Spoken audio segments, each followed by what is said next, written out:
75 ans de vie faite de prières et d'action n'est pas une moindre affaire. Voilà ce qu'on peut dire des missionnaires Oblats de Marie Immaculée, entrés dans le nord camerounais au Tchad il y a 75 années. S'arrêter un tant soit peu pour apprécier dans la joie et l'allégresse l'immense œuvre réalisée par cette congrégation ne serait pas une action de trop. Ils sont arrivés ici il y a 75 ans.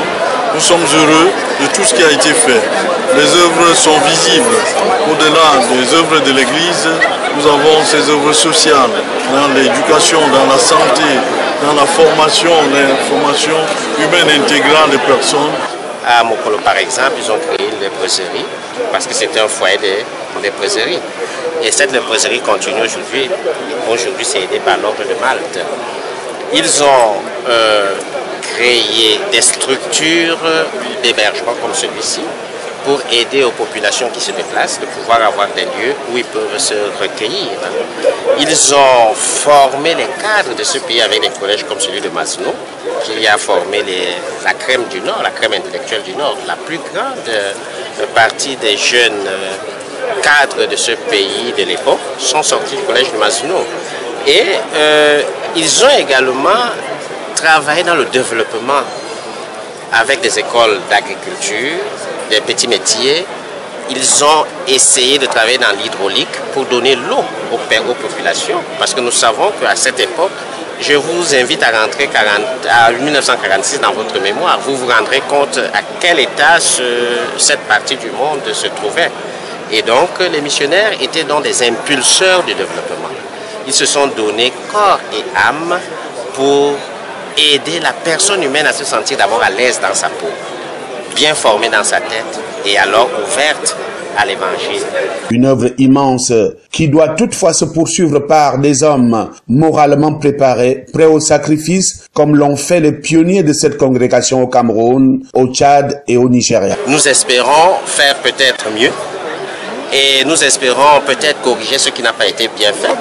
Nous espérons apporter notre contribution. Et quand je dis nous, c'est des générations à venir. Aujourd'hui, dans le présent, nous gérons le présent, mais en ayant toujours à cœur cette particularité qui nous caractérise. Nous occuper des populations vulnérables, des pauvres au ras du sol. Ces pauvres multiples visages, ce sont eux qui nous préoccupent le plus. Mais dans un environnement pollué par le vice, la souillure, l'Église catholique se voit doublement interpellée pour que ses actions salutaires ne soient pas entachées. L'Église doit être une référence en quelque sorte. L'Église doit être un repère, un refuge pour ceux qui sont un peu égarés au niveau de la morale. Un repère aussi pour marcher droit.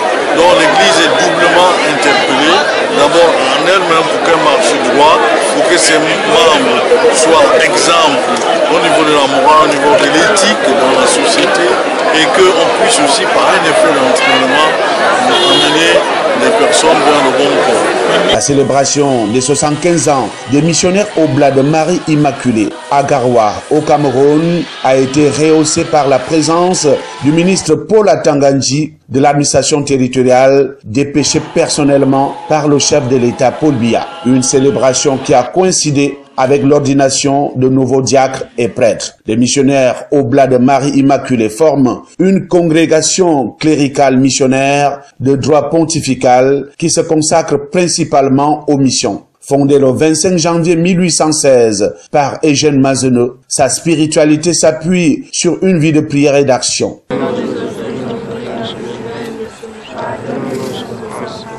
Les Oblats participent à de nombreux projets de réhabilitation dans le monde et sont à l'origine d'œuvres missionnaires auprès des populations les plus démunies.